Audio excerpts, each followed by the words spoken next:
Olá pessoal, aqui é o Denilson Barbosa do Linguagem Diplomática e hoje eu vou conversar com o nosso professor de português Wagner Lacerda sobre estratégias para a prova da primeira fase do CACD. Então eu sempre bato nessa tecla, né, das estratégias de inglês que são necessárias para toda a preparação de exames, né, principalmente provas objetivas de inglês, principalmente os exames internacionais, IELTS, TOEFL, e o CACD não é diferente disso, né? E para a prova de português, Wagner, tem estratégia? Dá para usar estratégia? Como é que funciona isso? Com certeza, Denilson. Boa tarde a todos que vão nos assistir. Sempre há, né?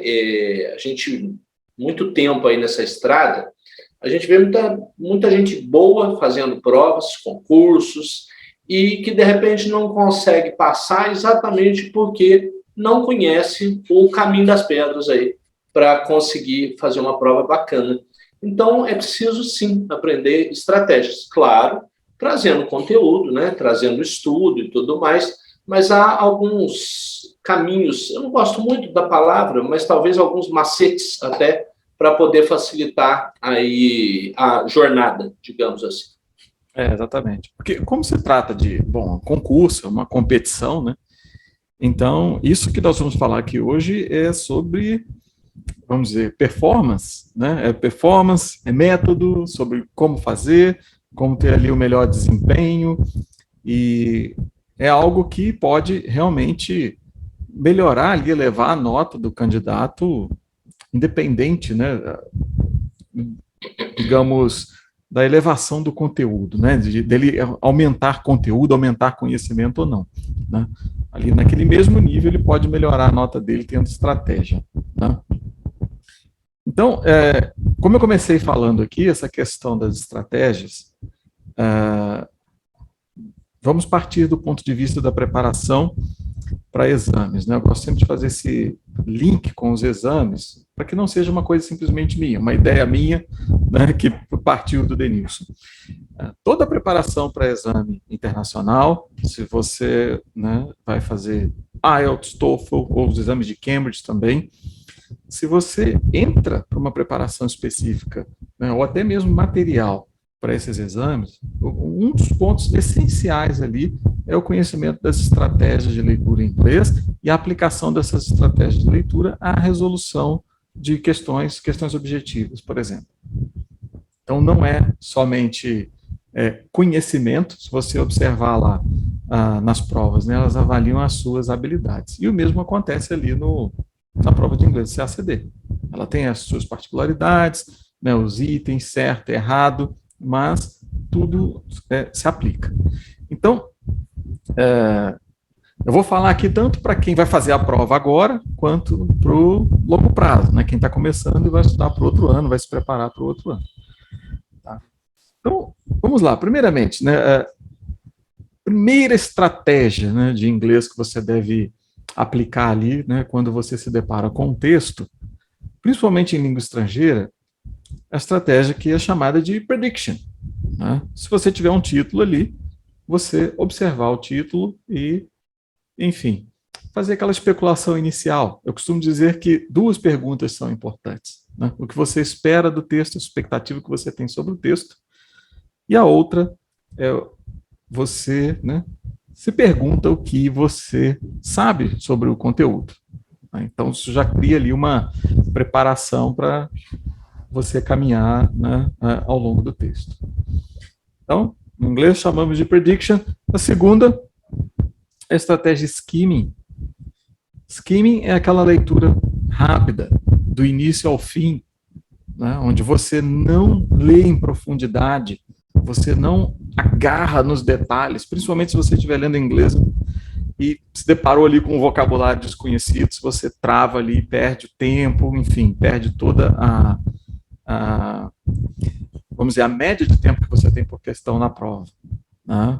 E você pode até impactar em outras provas com isso, né? Então, é importante você ter essa primeira visão de fazer uma leitura do início ao fim, uma leitura com um objetivo mais geral, né? E muitos questionam, né, Wagner? Ah, mas com Scheme, eu vou entender o texto em inglês em Scheme, principalmente se tiver uma quantidade de palavras ali que eu desconheço, né? Aí a pessoa pode desconfiar da ferramenta, né? Desconfia da ferramenta e começa a ler em detalhe. Né? Só que com isso você acaba perdendo tempo, né? Porque você lê em detalhes passagens que podem não responder pergunta alguma, passagem que, enfim, pode não resolver nenhuma das questões, nenhum dos itens da prova. Então, por isso que é importante treinar skimming. O objetivo dele não é trazer um conhecimento profundo do texto ainda, ele é geral.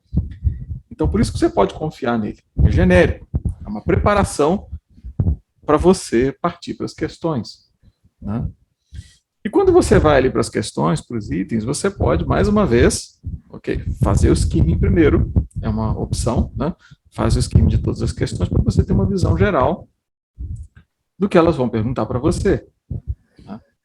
E em seguida, nós temos a ferramenta que é o Reading for Detail, né? Que, como o próprio nome diz, é a leitura de fato detalhada. Aí você pode ir item por item e aí você lê detalhadamente. Eu até recomendo que essa leitura dos itens, né, seja feita à medida que você vai resolvendo. Você lê um item em detalhe, né, para você entender ali exatamente o que ele está pedindo. O enunciado ali das perguntas, né, já é importante o candidato ir para a prova sabendo, né, já conhecer todos, isso é totalmente previsível. Né, você tem a prova dos anos anteriores, né, então dá para você conhecer todos os enunciados, chegar lá, bate o olho, já sabe qual é. E não precisa entender na hora ali o que ele quer. Alguns pedem, né, mais voltado para a interpretação do texto, outros para a questão do vocabulário, da gramática, então é importante o candidato já ir sabendo disso. Mas quando você está ali no item, tem 2 pontos importantes. Primeiro, reading for detail, para você entender, aí sim, você vai ler aquele item com clareza para você entender o que ele quer. Depois tem um outro ponto importante, que é a seleção de palavras, né, da palavra-chave ali, né, ou as palavras-chave dentro do item. Né, você marca ali, eu recomendo no inglês que seja feita sempre a seleção dos substantivos, né, ou noun phrases. Por quê? Quando, vamos dizer, quando a banca, né, ou quem elaborou a questão, né, ele parafraseou aquele item, né, que pode estar certo ou errado para você, ele tem uma chance maior de conseguir alterar os verbos, alterar adjetivos, alterar advérbios, mas com relação aos substantivos, ele acaba tendo uma limitação maior. Ele precisa utilizar um sinônimo, ou às vezes um antônimo, né? E isso facilita você selecionar aqueles substantivos ali, né, como palavra-chave, para você voltar no texto através de scanning. Nesse caso, o que seria o scanning? É quando você corre os olhos no texto em busca daquela palavra específica que você marcou lá no item, como palavra-chave. Né? Só que pode ser que você não encontre exatamente a palavra. Então, porque pode ter um sinônimo lá, né? Pode ser que seja um sinônimo no texto e quem montou o item parafraseou, utilizou um sinônimo lá no item. Então, você tem que ter essa abertura para procurar ou o termo em si, correr os olhos em busca de um sinônimo ou até mesmo um antônimo. Então, pronto, já cumprimos uma etapa. Localizei aquele termo ali no texto, em mais de um ponto. Né? Pode ser que ele apareça em uma única passagem do texto, em mais de uma passagem do texto. Né? E, digamos que você selecionou ali 2 passagens, né? Você seleciona 2 partes para isso. Quando você seleciona essas 2, né, passagens, aí você lê em detalhe, o reading for detail de novo, daquelas 2 passagens especificamente. Então, isso é um filtro para você não ler o texto todo em detalhe. Você vai ali, digamos, exclusivamente naquela parte, lê aquilo ali em detalhe e verifica se aquele ponto responde a sua questão, se ela é verdadeira ou falsa, e etc. Então, essa é uma visão geral das estratégias. E que você encontra esse método, esse procedimento, né, nos materiais preparatórios para os exames. Né? Eles indicam exatamente essa sequência para que você tenha foco, né, um filtro para dar atenção para somente aquilo que realmente vai responder alguma coisa para você. Né? Obviamente, na prova de inglês, nós temos aquelas questões sobre vocabulário.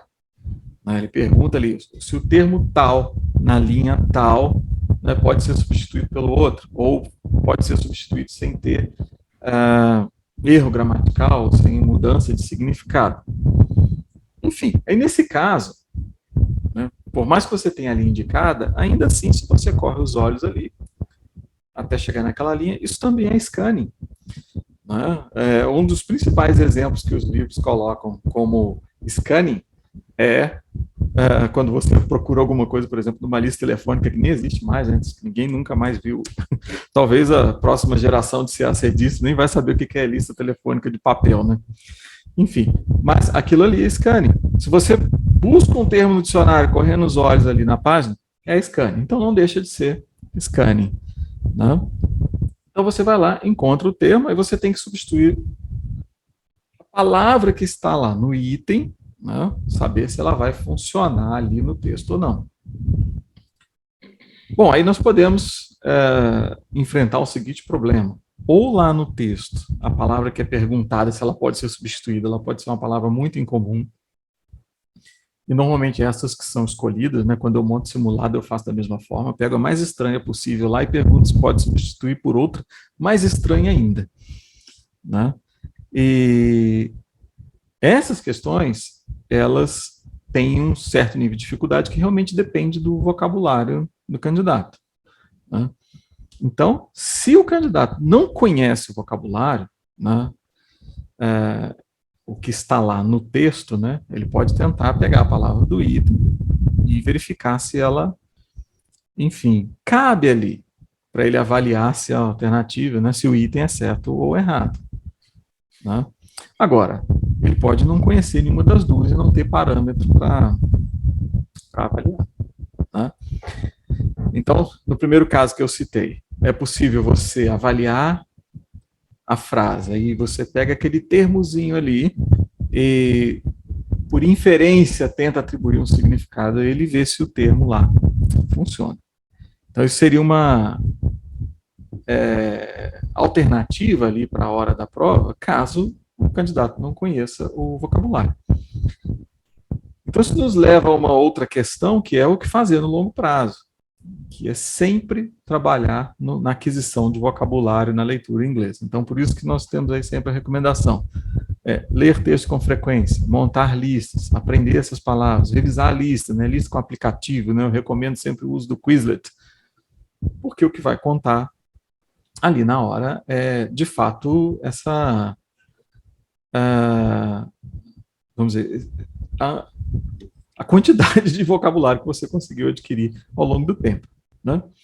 Então, essa é só uma introdução geral. No final do vídeo aqui, eu vou deixar na tela final do vídeo, eu vou deixar um link ali para um outro vídeo do meu canal, onde eu mostro numa prova como aplicar essas técnicas. Né? Assim, é meio abstrato, né, falar sobre isso aqui no vídeo sem mostrar numa prova, mas é importante, né, os candidatos saberem que existem essas técnicas e que ele precisa conhecer essas técnicas. Né? Então, só quis dar uma visão geral aqui sobre como elas são aplicadas.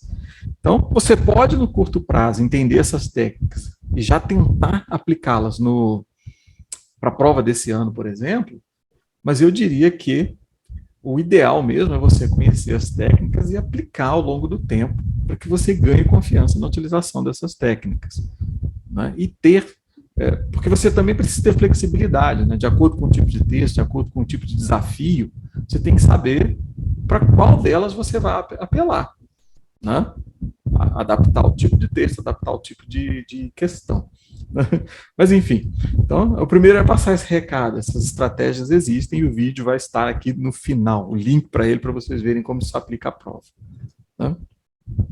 Agora, dentro do meu curso Elementary, né, que está lá disponível na nossa plataforma, tem uma parte lá, o módulo 2 dele, eu falo especificamente sobre essas estratégias de leitura.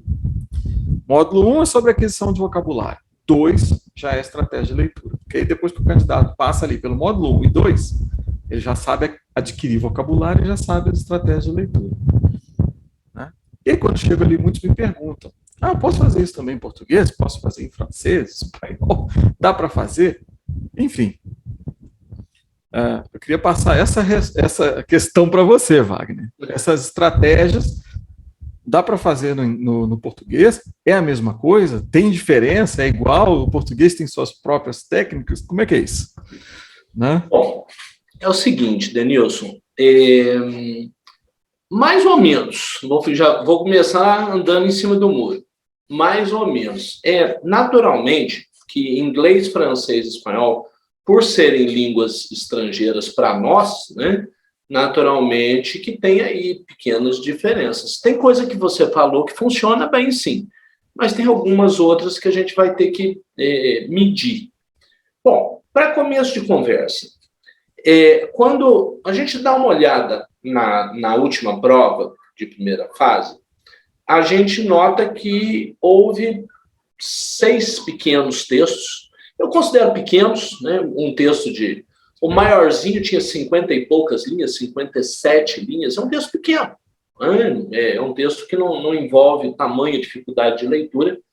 E textos, aliás, muito bem escolhidos. Tinha Lima Barreto, Euclides da Cunha, Sérgio Santana. Então, bons autores. Além de Rui Barbosa e tudo mais. Enfim. E esses textos, eles demandam previamente um nível de informação que vai ajudar muito a leitura de cada um. Quando você falou, por exemplo, a leitura para aquisição de vocabulário, no nosso caso, existe a leitura para aquisição de vocabulário também, que eu vou falar daqui a pouquinho, mas uma leitura até para aquisição de cultura geral, digamos assim. Quando eu leio, é lógico que talvez isso não seja, para a prova de agora, não seja uma grande saída. Mas para o futuro, mudar os hábitos de leitura é essencial. Por quê? Esses hábitos que vão te trazer um nível de informação para que você consiga perceber certas nuances no texto que você só percebe quando você se acostuma. Então, por exemplo, você tem o Lima Barreto, num conto espetacular, um trecho de um conto que é muito legal, e tem um pequenino trecho do Euclides da Cunha nos Sertões. São 2 contemporâneos, que têm uma leitura muito diferente do Brasil daquele momento. Inclusive, um tipo de leitura que pode até colaborar numa prova de história, de política, outra eventual prova de sociologia num concurso qualquer, enfim. Você tem uma bagagem ali que é muito interessante. Agora, como é que eu faço isso? Eu sei que parece óbvio o que eu vou falar e talvez seja, mas como é que eu faço isso? Lendo. Né? Não tem outra opção. E é engraçado como que a gente fala, né? Eu converso com um aluno de 14 anos a 60. Eu tenho aluno de todo jeito, online, presencial, colégio, concurso. E o hábito de leitura é raro. O hábito de leitura mesmo, o hábito, ler todo dia um pouquinho, né, para fazer você se acostumar com isso. Bom, então a primeira coisa é você pensar numa mudança de hábito. Né? Não existe milagre. Não existe. Eu fico vendo, na internet está cheio de vendedor de milagre, né? Não existe, cara, não existe. Eu tive um problema de saúde, precisei emagrecer sensivelmente e com hábito. Né? O próprio médico falou para mim, não existe milagre. Não adianta fazer nada da noite para o dia que depois volta tudo. Você vai ter que fazer algo que funcione assim, para a vida toda. Não é uma medida de emergência, é uma medida para a vida toda. É mais ou menos a mesma coisa. Agora, quando você vai ler, além disso, você vai se acostumar também com vocabulário. E aí é interessante porque, por exemplo, o nível de aquisição de vocabulário em português é um nível de exigência ainda mais extremo, porque o sujeito parte do pressuposto seguinte, é a língua nativa dessa galera aí. eles têm que conhecer essas palavras. Então, por exemplo, tinha numa questão, na questão número 6, perguntando se ignomínia era sinônimo de opróbrio. Aí você fala, ignomínia e opróbrio. Meu pai, como é que eu vou saber, hein? Quer dizer, como é que eu vou identificar? Será que só com leitura? Não tem jeito de inferir. Às vezes até tem. Eu vou falar um pouquinho sobre isso já já. Mas, num primeiro momento, você adquire com leitura. Caso o pessoal queira saber aí se ignomínia e opróbrio são ou não são sinônimos, vou dar um spoiler. Logo, logo, eu vou gravar uma análise de toda a prova da primeira fase, que vai estar na nossa plataforma para todo mundo assistir. Aí, se você ainda não descobriu, você vai ficar sabendo se ignomínia é a mesma coisa de opróbrio. É um spoiler. Bom, agora, essa aquisição de vocabulário, foi como eu falei, às vezes você consegue deduzir mesmo sem saber. Essa aquisição não, esse reconhecimento de vocabulário. Você consegue, até sem saber, você consegue deduzir. Mas é preciso uma leitura atenta, né? E é aí que as coisas se assemelham um pouco entre os nossos trabalhos. Porque, por exemplo, isso você falou do prévio, Wagner. Agora, e na hora? Cheguei e olhei para a prova. O que eu faço? Vou fazer essa prova amanhã. O que você me aconselha aí? O que você me dá de ideia? Veja bem, eu já vi muita gente falando, propondo como estratégia o seguinte: ler as questões. Lembre-se que eu estou falando de português, tá, gente? Não estou falando de outra matéria, não estou falando de outra língua, não. Para isso, nós temos os especialistas aí. Você vai fazer a prova de português, aí você vai nas questões, lê todas as questões e depois volta no texto. Já vi muita gente falar isso. Tá? Calma. Veja, nós não estamos lidando com uma ciência exata. Eu respeito todas as opiniões. Porém, nesse caso, humildemente, eu discordo. Tá? E eu vou explicar para você por que eu discordo. Quando você lê as questões, você condiciona a sua cabeça a voltar para o texto e procurar o que você quer e não o que o texto vai te mostrar. Você vai ser forçado a uma leitura pela sua análise prévia. Você lê lá, por exemplo, segundo o texto, a justiça deve fazer isso, isso, isso, porque é tal coisa. Vamos dizer que você concorda. Mas o texto não. Você vai tender a caçar no texto uma maneira de dizer que é você que está certo. E aí a coisa se complica. Então, eu não concordo com esse tipo de estratégia de forma alguma. Baseado em empirismo. Já vi pessoas propondo uma coisa, já vi pessoas propondo outra, e nesses 20 anos de estrada aí, eu posso dizer para vocês que o que eu vi funcionar não é isso. O que eu vi funcionar é uma leitura global do texto, e aí a gente se parece, né? Aí nosso caminho é muito próximo. Você tem lá na questão número 1, o concerto de João Gilberto Nol, no Rio de Janeiro, se eu não me engano, do Sérgio Santana. E você lê o texto, é um texto pequeno, são 37 linhas, 38 linhas, é um texto pequeno. Se você parar para pensar na formatação, se você esticar isso aí, dá 20 linhas. E faça uma leitura global. O que eu chamo de uma leitura global? Vou tentar entender o que, afinal de contas, está sendo dito ali, sem me forçar nenhuma resposta prévia. A maioria dos textos estão ligados ao universo ficcional, inclusive. Nós estamos falando de literatura, nós estamos falando de arte, né? A maioria dos textos que estão nessa última prova. Nós vamos analisar outras mais para frente. Então, é preciso ler e entender.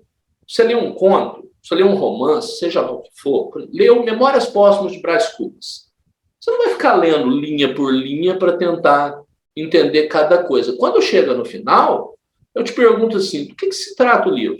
Aí a pessoa fala assim, sei lá, um cara que morre e fica contando a vida dele. Não, mas aí você não precisava ler o livro, aí basta você colocar no Google que você vai ver. Eu preciso de um pouco mais que isso, né? E eu não estou falando nem em questão de resumo, em questão de compreensão mesmo.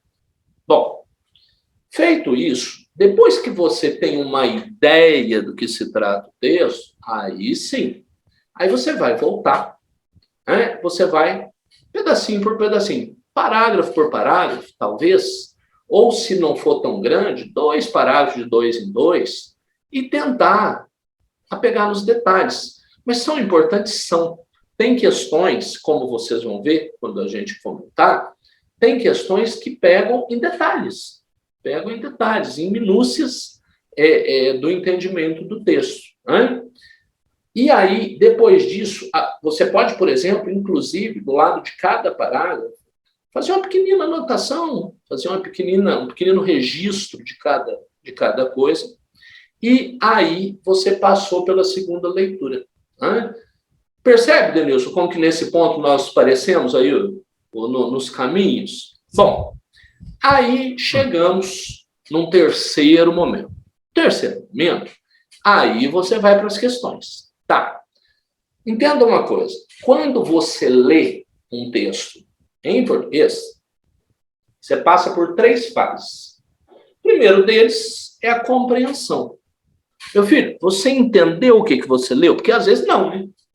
Acontece com todo mundo, comigo inclusive. Às vezes você está lendo um texto e fala, ixi, mãe, não entendi nada, né? Então você vai ler de novo. Você não vai passar para a segunda leitura antes de resolver a primeira.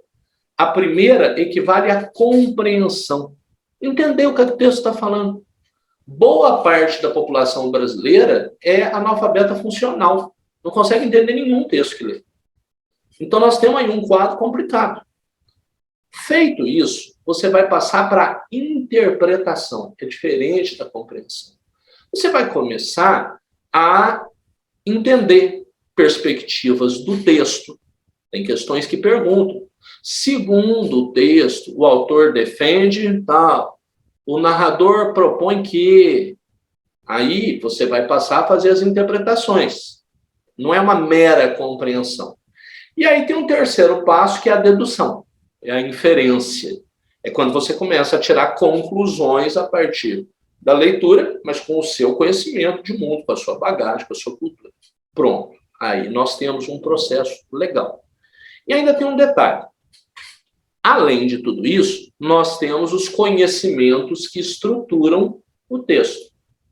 Nós temos aí vamos dizer assim, o tripé que sustenta o texto, que é a gramática, a linguística, a língua propriamente dita, a parte técnica propriamente dita, né? Olha que concordância feia.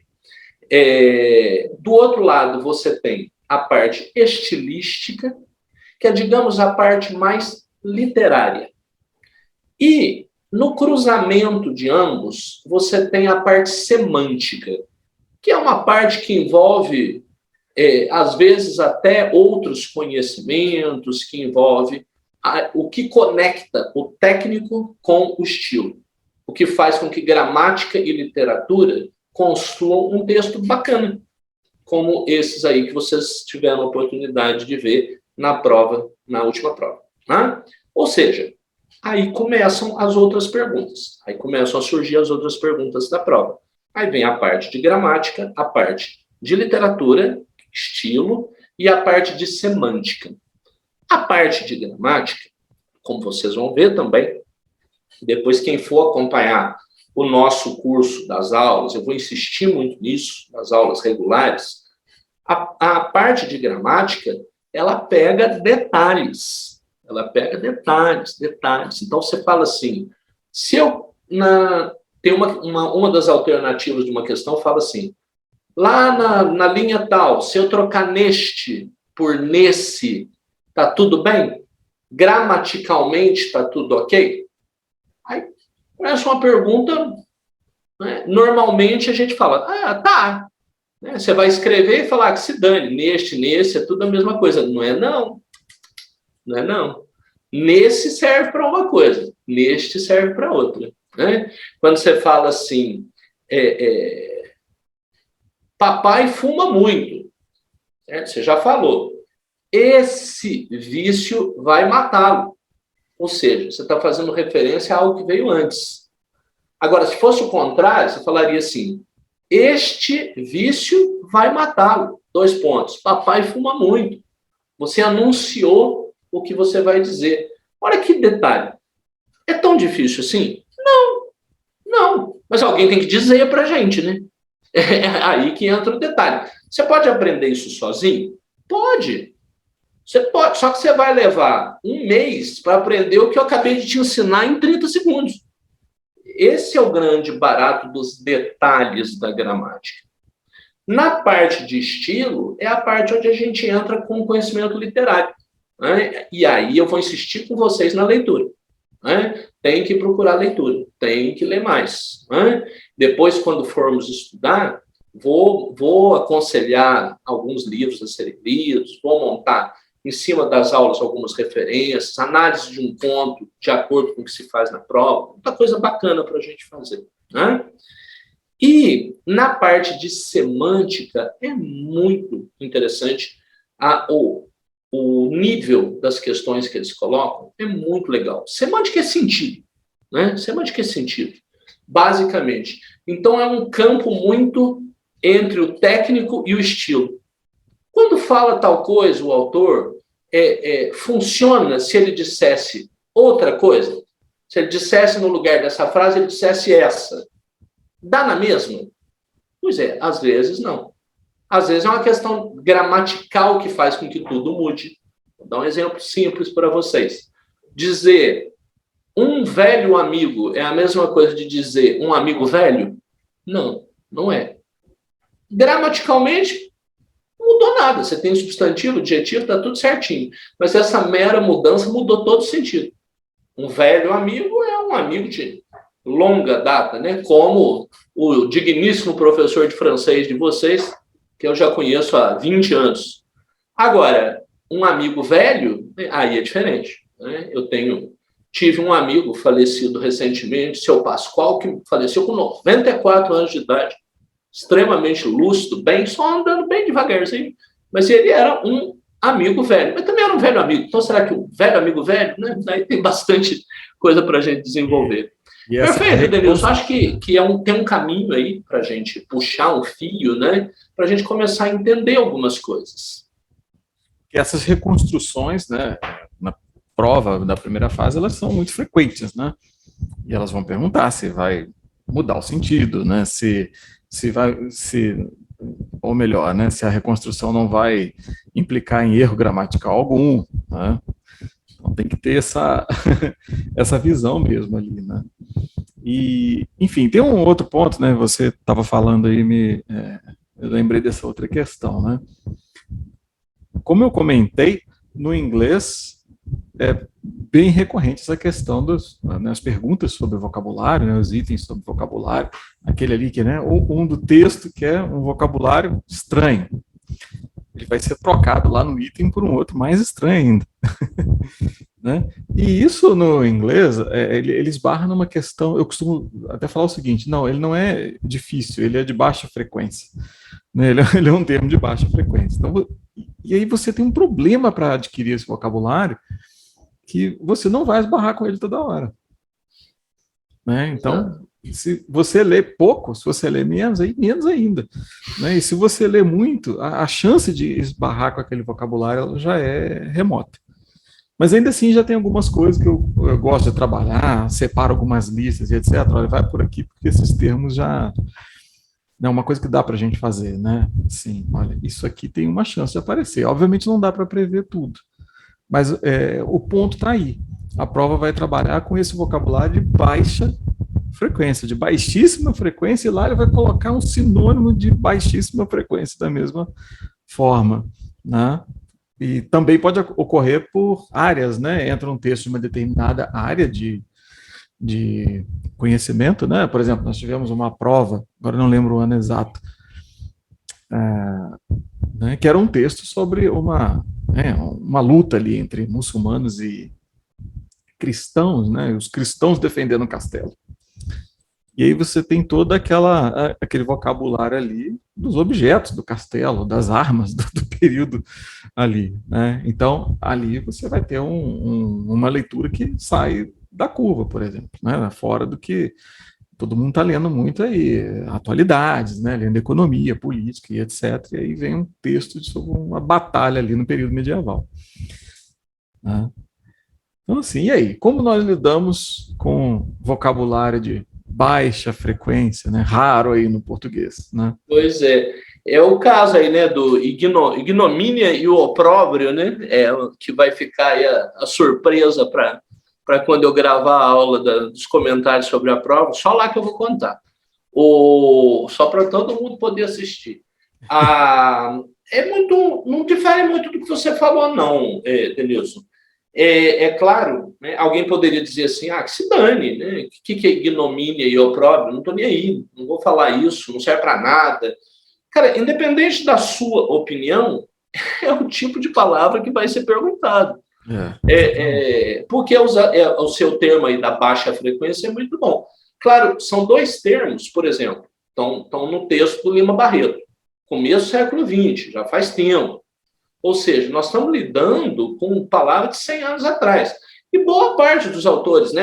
Euclides da Cunha, né? O Sérgio Santana, tudo bem, um pouco mais novo, mas o texto que está lá é década de 80, 90, já parece que foi ontem, mas você já está botando 30 anos para trás, 30, 40 anos para trás. Então, o vocabulário tende a modificar, é natural. E esse processo, aliás, uma coisa que eu falei que ia dizer e não disse, por exemplo, é possível, muitas vezes, você inferir vocabulário através de uma leitura atenta, mas através de o aumento da sua bagagem aumenta as suas possibilidades. Quanto mais coisa você conhecer, mais chance de acerto você tem.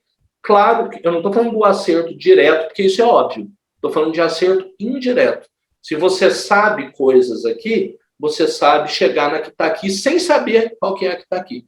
Por exemplo, tinha uma prova, uma questão que perguntava do Augusto dos Anjos, o famoso poema Versos Íntimos, ninguém assistiu ao formidável enterro da tua última quimera, somente a ingratidão, esta pantera.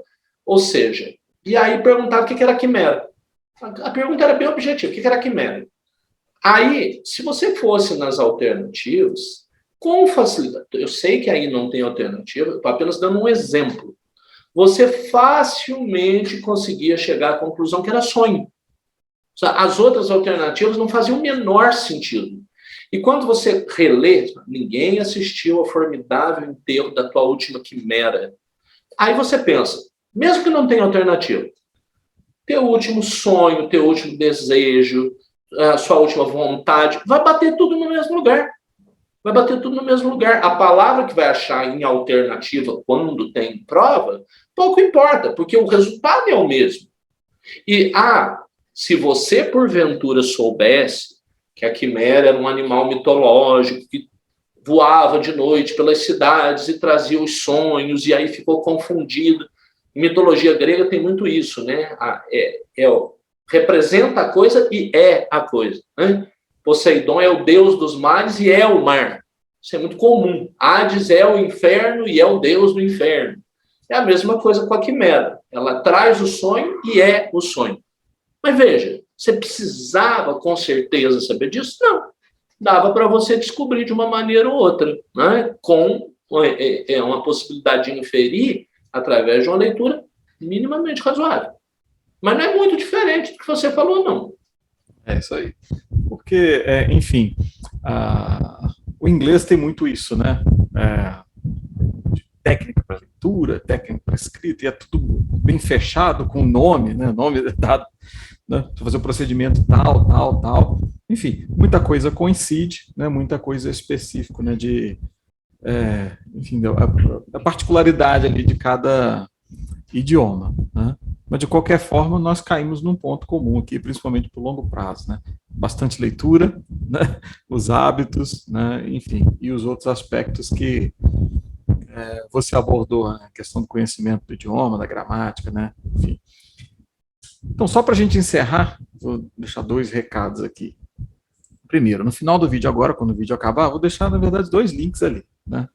Vai aparecer aqui na tela final o vídeo que eu falei sobre as estratégias do inglês, é importante ali que eu mostro na prova como que ela funciona. Então, quem não conhece, né, tem a oportunidade de conhecer ali, né, e começar a implantar. Tem que treinar, né, para fazer com segurança, né? E vou deixar também o link, né, vai aparecer na tela final, para o vídeo da outra conversa que nós tivemos, onde você fala do programa que você vai seguir, né, enfim, de gramática, né, para os próximos 12 meses, né?